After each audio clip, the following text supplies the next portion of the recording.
Hello everybody and welcome back to Red Eagle Politics. Make sure you guys like this video down below and subscribe to the channel if you are new.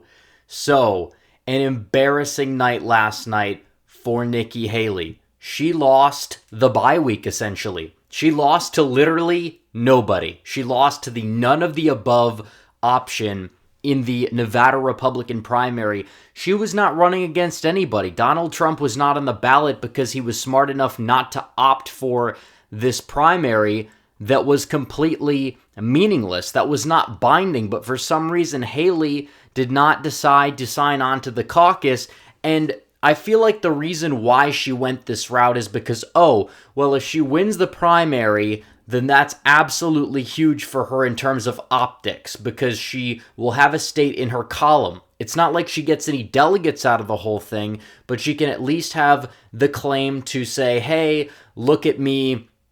I finally went out there and won a state. You know, even though Trump wasn't really on the ballot, obviously it's still misleading. It would not have really changed the race a whole lot, but at least you could understand what her angle was, even if it was ridiculous to begin with. But what was even more ridiculous is the fact that she lost to literally nobody. The none of the above option. She couldn't even win when she was the only candidate in the race. And I know Nevada is one of the very few states that actually employs this option.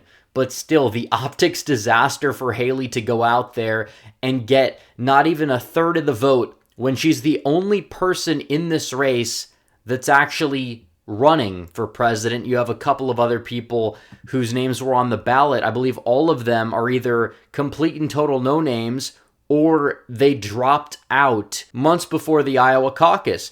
So Haley completely embarrassed herself. And we're going to talk about why this is so embarrassing and why her charade needs to end. And we'll talk about when her charade will end. But first, I have to tell you guys about our very good friends over at My Patriot Supply. Because you're not going to believe this. Gen Z is probably more prepared than you are. Millennials too. Recent research reveals that a whopping 40% of Zoomers are preparing for the worst, which is twice what Gen X is doing. Are you surprised? Well, wrap it up because us Zoomers know something big is coming. And so do you. So the time to do something about it is right now by going to preparewithredeagle.com. You'll get a very rare special offer on a 1-year emergency food kit from My Patriot Supply, a food kit large enough to get you through an entire year. My Patriot Supply has helped millions of Americans prepare for emergencies. They're ready to help you too. Sealed inside rugged 4-layer packaging, their delicious meals last up to 25 years in storage and provide over 2,000 calories a day. That's over 2,000 calories every day for a year at a special price of under $2,000. You get $700 off. This has never been done before. This deal ends this week. You will not see it again for a while, if you even see it again at all. So go to preparewithredeagle.com. You get free shipping included. Preparewithredeagle.com. But speaking about not being prepared, you got Nikki Haley over here. Losing a low turnout primary. Obviously, the primary does not count. Donald Trump's name is not on the ballot for this primary because Donald Trump is going to be in the Nevada Caucuses, which is the only race that determines who wins delegates. So Haley took a gamble by not signing up for that, by only signing up for the primary, and then completely just making an utter fool of herself. There's no way you can spin this into being something positive, but I'm sure Haley will kick her feet back up on the desk, cope about it, and say, hey, well, let me give a speech about getting in second place again and how that's such a win. But there's no path forward for Nikki Haley, regardless of however you want to look at it. Because first of all, after Super Tuesday, pretty much half of the delegates are going to be assigned or close to that. And then in mid-March, Donald Trump will likely get the nomination. He will clinch the nomination via the delegate threshold. But is Haley really going to stay in until the convention? Is she like the backup plan? It's not going to work out too well, even if for some reason they're able to get Trump out of the nomination process. I don't believe that that's going to happen, but if it did, Haley would get utterly decimated by Joe Biden. She would, because she's that much of a train wreck, and she could point to some polls that are, curated to show her doing better than Trump against Biden, but there's plenty of polls that show the opposite, and she's also largely suffered from the Kasich effect back in 2016. If you don't remember, Kasich was polling better than Trump and Ted Cruz, mainly because he wasn't really being acknowledged or attacked.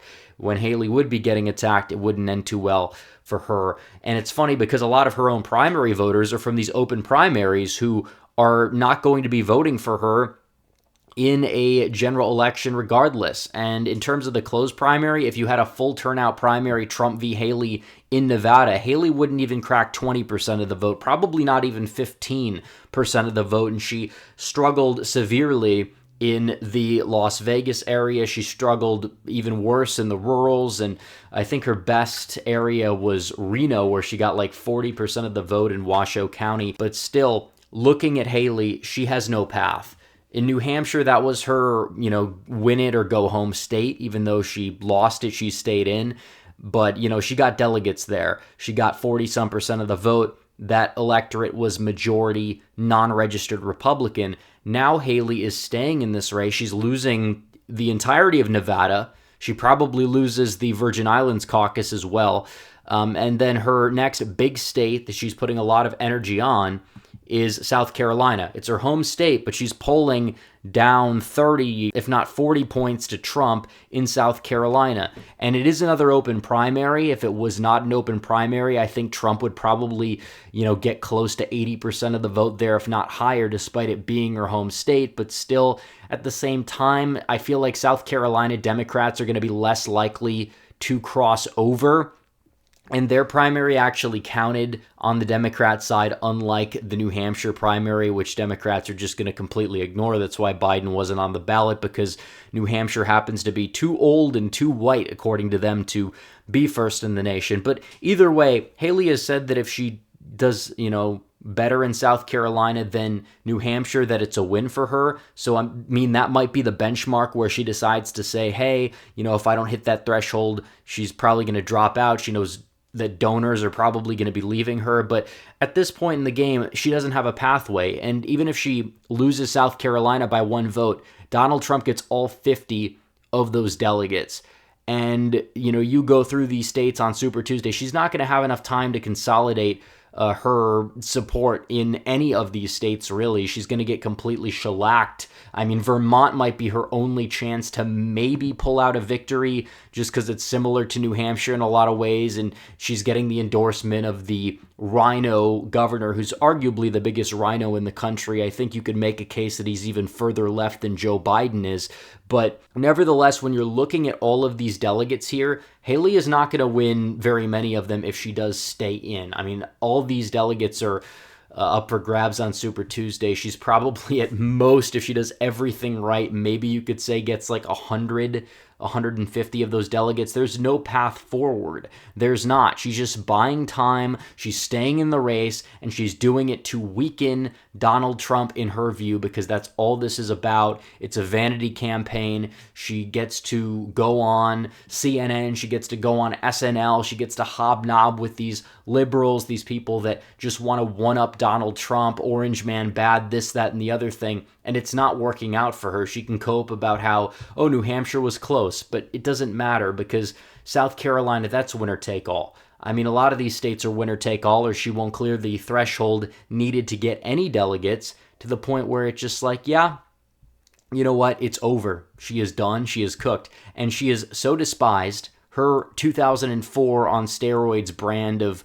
neoconservatism got completely rejected, despite the fact that a lot of Trump supporters did not turn out, obviously. And even then, she only got 30.5% of the vote, and she lost to the none of the above option. Absolutely brutal. Haley is done for. She is cooked. She took the biggest L, arguably the second biggest L of the night last night, because Ronna McDaniel is no longer the RNC chairwoman. She has stepped down too, and I will potentially make a video on that, probably when we know the replacement or after she officially steps down, but that's also good news. But it's always fun dunking on Nikki Haley. So anyways, guys, thanks for watching this video. Like this video down below, comment down below, subscribe to the channel, hit the bell for notifications so you never miss another video. Follow me on social media. The links are all in the description down below, and I will see you guys in the next one. Red Eagle, out.